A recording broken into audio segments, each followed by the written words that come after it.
Dear students, কেমন আছেন আপনারা সবাই? আশা করি সবাই ভালো আছেন। এই করোনাময় পরিস্থিতির কারণে সবাই হয়তো বা ঘরবন্দি, কিন্তু কিছু করার নেই। বাসায় থাকবেন, সুস্থ থাকবেন, এটা হচ্ছে কথা। যাই হোক, আচ্ছা, অনেকদিন পর আপনার সাথে আমরা ক্লাস শুরু করতে যাচ্ছি। তো জানি আমরা আসলে অনলাইন ক্লাসটা নিয়ে অনেকেই আপনাদের থার্ড ইয়ারের অ্যাকাউন্টিং ডিপার্টমেন্টে যারা আছেন তারা অনেকেই অনেক রকমের কমেন্ট করছেন, চিন্তা করছেন যে আমি অনলাইন ক্লাসে বুঝবো কিনা, অনলাইন ক্লাসটা আমি ম্যাটেরিয়ালসটা আমি ঠিক মতন গ্যাদার করতে পারবো কিনা। আসলে কথাটা হচ্ছে কি, নর্মাল ক্লাস আমরা যেভাবে ক্লাসে ব্যাচে পড়াই সেভাবে হয়তো অনলাইন ক্লাসে আপনাদেরকে 100% দেওয়াটা আমার পক্ষেও সম্ভব না, হয়তো আপনারা সেটা গেদার করতে পারবেন না। কিন্তু বাসায় বসে থেকে একদম না পড়ালেখা না করার চেয়ে কিছুটা যদি আমরা 70 থেকে 60% পড়া যদি রিকভার করতে পারি তাহলে আমাদের জন্য অনেক বেশি ভালো হবে। তো যাই হোক, যেহেতু আমরা জানি আমাদের থার্ড ইয়ারের দুপুরের ব্যাচে আমাদের ফিনান্স ডিপার্টমেন্টের কিছু স্টুডেন্ট আছে, তারপরে অ্যাকাউন্টিং ডিপার্টমেন্ট কিছু স্টুডেন্ট আছে। তো আমরা প্রথমে আজকে যে ক্লাসটা দিচ্ছি সেটা হচ্ছে অ্যাকাউন্টিং ডিপার্টমেন্টের জন্য, ঠিক আছে? তো আশা করবো আপনারা যে ক্লাস করার পরে আমরা কিছু আপনাদেরকে ইনস্ট্রাকশন দেবো, সেই ইনস্ট্রাকশনগুলো ফলো করে বাসায় পড়ালেখা করবেন, যাতে করে আপনাদের সময়টা কিছুটা হলেও ইউটিলাইজ হয় এবং আপনাদের পড়াটা যাতে এগিয়ে নিতে পারেন। কারণ অ্যাকাউন্টিং ডিপার্টমেন্টের সিলেবাসটা হচ্ছে অ্যাকচুয়ালি অন্যান্য সব ডিপার্টমেন্টের সিলেবাসের চেয়ে একটু বেশি লেংদি। যাই হোক, তো আমরা আজকে আপনাদের ফার্স্ট যে ক্লাসটা করাবো সেটার নাম হচ্ছে কস্ট অ্যাকাউন্টিং। কস্ট অ্যাকাউন্টিংয়ে আমরা যে চ্যাপ্টারটা করাবো সেটা হচ্ছে আপনাদের বইয়ের 4th অধ্যায়, এবং অধ্যায়ের নাম হচ্ছে ইনভেন্টরি ম্যানেজমেন্ট সিস্টেম। চ্যাপ্টারটার নাম হচ্ছে কি, ইনভেন্টরি ম্যানেজমেন্ট সিস্টেম। আচ্ছা, এই চ্যাপ্টারটা এটা হচ্ছে মজুদ পণ্য ব্যবস্থাপনা। মজুদ পণ্য ব্যবস্থাপনা। তো এই চ্যাপ্টারটা আসলে বেসিক্যালি হচ্ছে আমরা কস্ট অ্যাকাউন্টিং নিয়ে যেহেতু কাজ করবো, কস্ট অ্যাকাউন্টিংয়ের মেন কাজটা হচ্ছে একটি ব্যবসা প্রতিষ্ঠানের যাবতীয় যতগুলো কস্টিং থাকে, একটা পণ্য উৎপাদন করতে, একটা পণ্য তৈরি করতে যে খরচগুলো হয় সেই খরচগুলো বিভিন্ন হিসাব আমাদেরকে রাখতে হয়। আর সেই হিসাবগুলো রাখতে গেলে আমাদেরকে ইনভেন্টরি জিনিসটা খুব বেশি দরকার, ঠিক আছে? ইনভেন্টরি ছাড়া আমরা ইনভেন্টরি শব্দের অর্থ হচ্ছে মজুদ পণ্য ছাড়া কিন্তু আমরা কোনো ব্যবসা করতে পারবো না। কোনো একটা পণ্য উৎপাদন করতে গেলে আপনাকে অবশ্যই পণ্য মজুদের একটা ব্যাপার এখানে আছে। আমরা এখানে যে কাজটা করবো সেটা হচ্ছে আমাদের পণ্য মজুদ সংক্রান্ত বিষয় নিয়ে আমরা আলোচনা করবো। অর্থাৎ কী পরিমাণ পণ্য আমার প্রতিষ্ঠানে থাকা উচিত, কী পরিমাণ পণ্য আমরা রাখবো, কী পরিমাণ পণ্য আমাদের কাছে অবশ্যই রাখতে হবে, এই বিষয়গুলো নিয়ে আমরা এখানে আলোচনা করবো। তো এই চ্যাপ্টারটার কিছু সূত্র আপনাদের কাছে আছে, সূত্রগুলো আপনারা বই থেকে দেখে নেবেন। যেহেতু অনলাইন ক্লাস সবগুলো সূত্র বোর্ডে লেখা দেওয়া সম্ভব না, সময় ক্ষেপণ হবে অনেক বেশি, ভিডিও অনেক বড় হয়ে যাবে, যেটা আপনাদের জন্য পরে সমস্যা হবে। তো আপনারা আপনাদের বইয়ে, সবাই নিশ্চয়ই বই কিনেছেন, কস্ট অ্যাকাউন্টিং বই দেখবেন, আপনাদের বইয়ে সূত্রসমূহ লেখে একটা পার্ট দেওয়া আছে, ওখানের মধ্যে 4th অধ্যায়ে এই সূত্রগুলো সব ডিটেলসে লেখা আছে। সূত্রগুলো দেখে আপনারা অঙ্কগুলো বাসায় করতে পারবেন। আর অঙ্ক করার জন্য আপনাদের কোনো বই লাগবে না, আমরা জাস্ট আপনাদেরকে একটা শিট দিচ্ছি, একটা পিডিএফ ফাইল আমরা গ্রুপে শেয়ার করবো, হোয়াটসঅ্যাপ গ্রুপে। সেই গ্রুপ থেকে আপনারা কী করবেন, যে ওই ফাইলটা ডাউনলোড করে নেবেন, ল্যাপটপ বা মোবাইল হোয়াটএভার।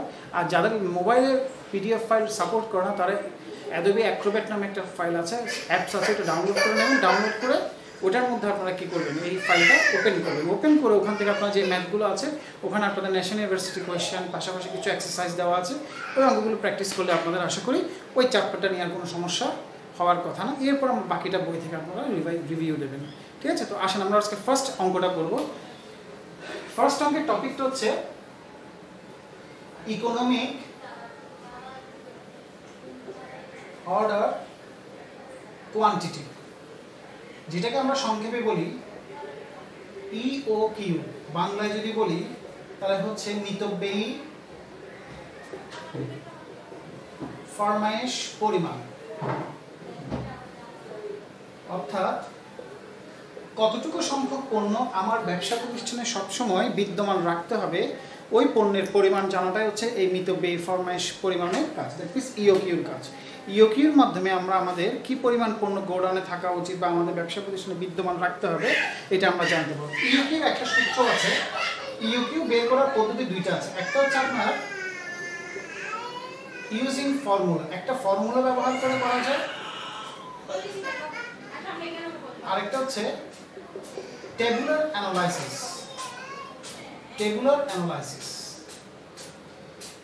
অ্যানালাইসিসটা একটু লেন্দি, বাট ফর্মুলা মেথডটা হচ্ছে একটু ইজি। একটা সূত্র প্রয়োগ করতে হবে, সূত্রের মাধ্যমে আপনারা এই অঙ্কটা করতে পারবেন। তো আসুন ফার্স্ট আমরা ইউজিং ফর্মুলাটা দেখি। ফর্মুলাটা হচ্ছে EOQ, সূত্রটা হচ্ছে 2 into A into OC divided by CC। অনেক বইতে ওসি না লিখে শুধু ও লিখেছে, অনেক বইতে সিসি না লিখে শুধু সি লিখেছে। হোয়াটএভার, আপনি ওসিও লিখতে পারেন, সিসিও লিখতে পারেন, অথবা শুধু ও লিখতে পারেন, অথবা শুধু সিও লিখতে পারেন, বোথ আর কারেক্ট।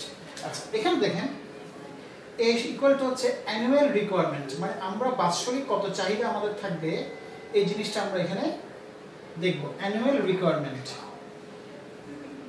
সি মানে হচ্ছে, ওসি মানে হচ্ছে অর্ডারিং কস্ট, মানে একটি পণ্য অর্ডার করতে যে খরচটা হবে সেটাকে বলা হচ্ছে অর্ডারিং কস্ট।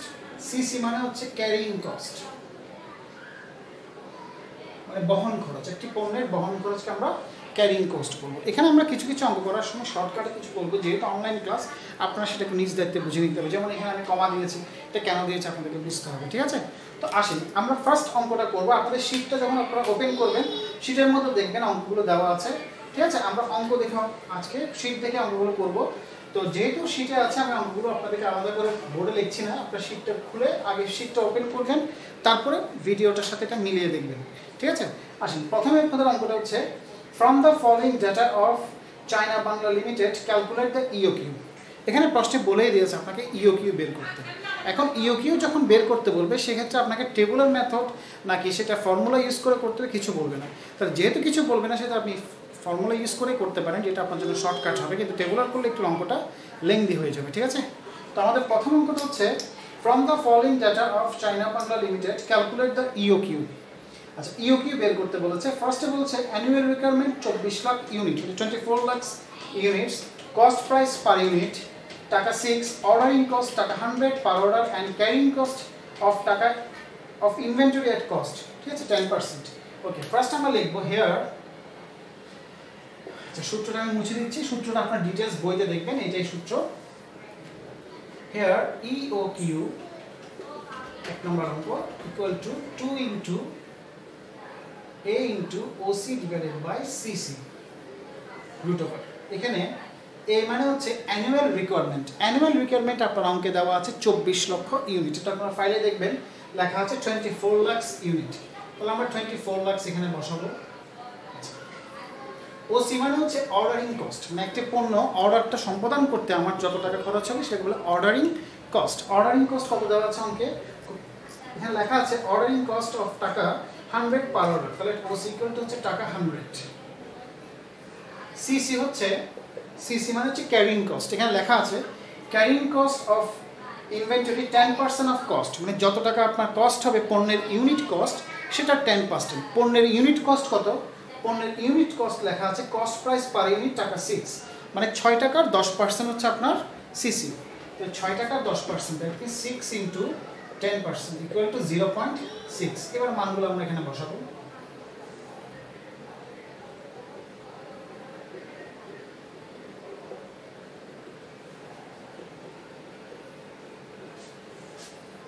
ঠিক আছে, এবার আমরা একটু ক্যালকুলেশন করি।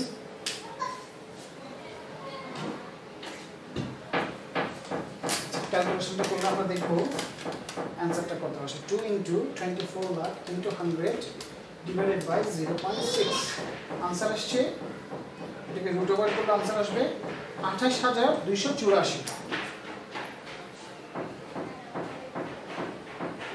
ইউনিটস। যেহেতু দশমিক এসছে অ্যাপ্রক্স শব্দটি ব্যবহার করবেন, ঠিক আছে? অর্থাৎ আপনার এখানে যে আমরা যেটা বুঝলাম, এই তথ্যের উপর ভিত্তি করে আমরা যদি ইওকিউ নির্ণয় করি তাহলে আমাদের অ্যান্সারটা আসবে 28,284 ইউনিটস। দ্যাট মিনস ওই প্রতিষ্ঠানে আপনার পণ্য সংরক্ষণ করার ক্ষেত্রে অবশ্যই সবসময় 28,284 ইউনিটস বিদ্যমান থাকতে হবে। এবং একটা অ্যাপ্রক্স দেওয়ার কারণ হচ্ছে যদি কোনো অঙ্কে আপনার ফ্র্যাকশন আসে, দশমিক আসে, তাহলে অবশ্যই অ্যাপ্রক্স শব্দটি ব্যবহার করবেন, ঠিক আছে? তো এই ছিল আপনাদের প্রথম অঙ্ক। আসেন এরপর আপনার 2 নম্বর অঙ্কটা হোমওয়ার্ক করবেন। 2 নম্বর অঙ্কটা হোমওয়ার্ক করবেন, সেম অঙ্ক, ঠিক আছে? 3 নম্বর অঙ্কে কি বলছে? You are given the following data of Satkhira variety store.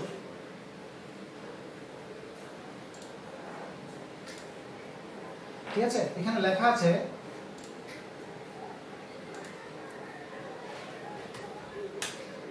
আছে যে you are given the following data of Satkhira variety store, economic order quantity 4001 units, annual requirement 80,000 units, cost per unit other than the carrying and ordering cost টাকা 20, cost per order টাকা 200 required per unit carrying cost। আমাকে এখানে per unit carrying cost বের করতে বলেছে।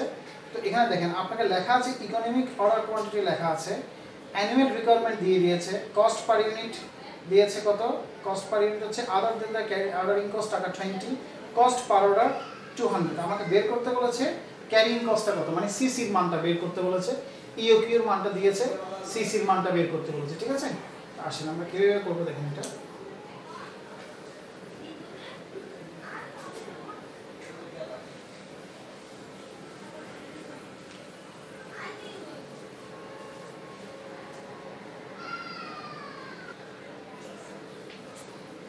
আসেন আমরা 3 নম্বরের উপরে পড়ব। You are given the following data of Satkhira variety store economic order quantity দেওয়া আছে। আমরা সূত্রটা আগে লিখব।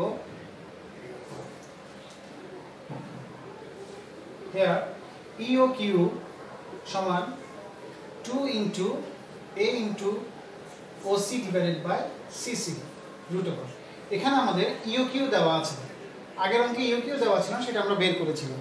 এখানে EOQ টা দেওয়া আছে আমাদের। EOQ হচ্ছে কত, আপনার EOQ লেখা আছে আপনার 4000 ইউনিটস। ঠিক আছে, 4000। আপনার A এর মান হচ্ছে 80000 ইউনিটস। OC হচ্ছে, OC বলতে বোঝাচ্ছে অর্ডারিং কস্ট। একটি পণ্যের অর্ডার কস্ট হচ্ছে আপনার 20 টাকা, না সরি 200 টাকা। আপনাকে সিসিটা বের করতে হবে। ঠিক আছে, তো আমরা মানগুলো একটু বসিয়ে নিই। 4000 equal to 2 into 80000 into 200 divided by CC। তো যেটা করতে হবে আপনাদের, আমরা উপরেটা গুণ করব। 2 into 80,000 into 200, 4000 equal to উপরেটা আসছে আপনাদের 3,20,00,000 divided by CC। এখন যেহেতু এখানে রুট আছে, এখানে রুট নেই, তাহলে আমরা উভয় পক্ষে কি করব, স্কোয়ার করব। স্কোয়ার করে রুটটা আমাদের তাড়াতে হবে।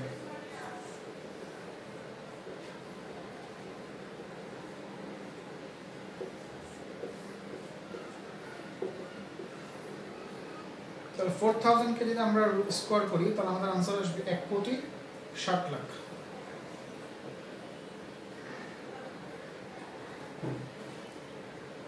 আর এখানে আসবে সিসি ডিভাইডেড উপরে হচ্ছে 3,20,00,000। আচ্ছা, এখন আমরা যেটা করব, সিসি ইকুয়াল টু 3,20,00,000 কে আমরা 1,60,00,000 দিয়ে ভাগ করব।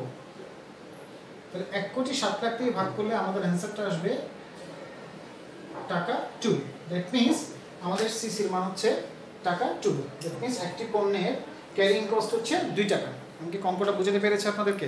অর্থাৎ সব অঙ্কে যদি ইওকিউ থাকে, ইওকিউ যদি দেওয়া না থাকে আপনি ইওকিউটা বের করবেন, কিন্তু কিছু কিছু অঙ্কে দেখা থাকতে পারে আপনার ওসি দেওয়া নেই, আপনার সিসি দেওয়া নেই, কিন্তু ইওকিউ দেওয়া আছে। তখন আমরা কি করব, মানগুলো বসানোর পর তারপর উভয় পক্ষে স্কোয়ার করে রুটটা তুলব, দেন আমরা আর গুণন করে বা ক্রস মাল্টিপ্লিকেশন করে আমরা সিসি বা ওসি হোয়াটএভার যেটা আমাদের অঙ্কে চাইবে সেটা আমরা নির্ণয় করব। ঠিক আছে, তাহলে আমাদের এই অঙ্কটার মাধ্যমে আমরা দুইটা প্রথম অঙ্কের মাধ্যমে শিখলাম কিভাবে ইওকিউ বের করতে হয়, থার্ড অঙ্কের মাধ্যমে সেকেন্ড অঙ্ক মানে শীটের 3 নম্বর অঙ্কের মাধ্যমে শিখলাম কিভাবে আমাদের ইওকিউ দেওয়া থাকলে সিসি বের করতে হয়। ঠিক আছে, আর 2 নম্বর অঙ্কটা আপনারা বাসায় করবেন। তো যেহেতু আমাদের ক্লাসটা আজকে ফার্স্ট ক্লাস, অনেকদিন পর আমরা ক্লাস করছি, আমরা অঙ্কের বেশি অঙ্ক করাবো না আজকে আমরা এই অঙ্কটাই করাচ্ছি। 2টা অঙ্ক করালাম আপনাদেরকে, কিছু হোমওয়ার্ক দিচ্ছি, বাসায় অবশ্যই করবেন। ফার্স্টে দিচ্ছি শীট থেকে কিছু অঙ্ক, দেন করবেন বই থেকে কিছু অঙ্ক দিচ্ছি। শীট থেকে আপনাদের শীট থেকে হোমওয়ার্ক থাকবে 2 নম্বর, 4 নম্বর,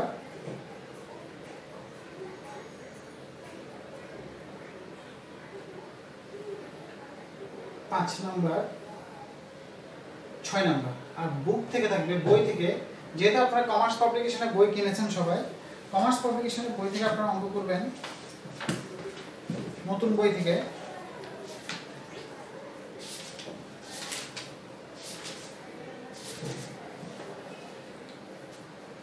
এক্সারসাইজ B2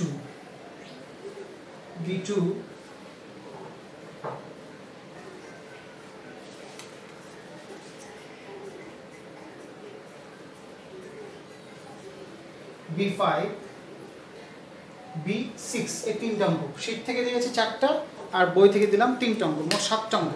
এই 7টা অঙ্ক আপনারা প্র্যাকটিস করবেন এবং অবশ্যই এই চ্যাপ্টারটা আগে বাসায় একটু রিডিং পড়বেন ভিতরে, যে যদি কোনো অঙ্কের থিওরিতে যদি না বুঝেন তাহলে অবশ্যই জিজ্ঞেস করবেন, কারণ অনলাইন ক্লাসে প্রতিটা থিওরি ধরে ধরে বুঝিয়ে দেওয়া সম্ভব না, কারণ ওটা অনেক বেশি লেন্থি হয়ে যাবে, যেটা আপনাদের জন্য হয়তো পরে পড়তে সমস্যা হবে, অনেকে অ্যাপটি থেকে ডাউনলোড করে পড়বেন। ঠিক আছে, তো আপনারা যেটা করবেন সেটা হচ্ছে কি, প্রথমে এই দুটো অঙ্ক যে দুটো অঙ্ক করালাম এই দুটো অঙ্ক ফলো করে এই 7টা অঙ্ক শীটের 2, 4, 5, 6 এবং বইয়ের B2, B5, B6 এই 7টা অঙ্ক প্র্যাকটিস করবেন, অঙ্কগুলো বাসায় করবেন। যদি কোনো অঙ্কে ফেস করেন, কোনো প্রবলেম ফেস করেন, বইয়ের উদাহরণ আছে, উদাহরণ দেখবেন। তাও যদি না বুঝেন, হোয়াটসঅ্যাপ গ্রুপ আছে, সেখানে একটা পোস্ট করবেন, অবশ্যই অ্যাজ আর্লি অ্যাজ পসিবল আপনাদের সমস্যাটি সমাধান করে দেওয়া হবে। ঠিক আছে, অঙ্কগুলো বাসায় করবেন। এবং এই অঙ্কের পরবর্তী ক্লাসটা হবে আপনাদের মানডে আপনাদেরকে এই চ্যাপ্টারের পরবর্তী অংশ যেটা আছে, আমাদের আরও কয়েকটা অংশসূত্র আছে, এগুলো আমরা করাবো।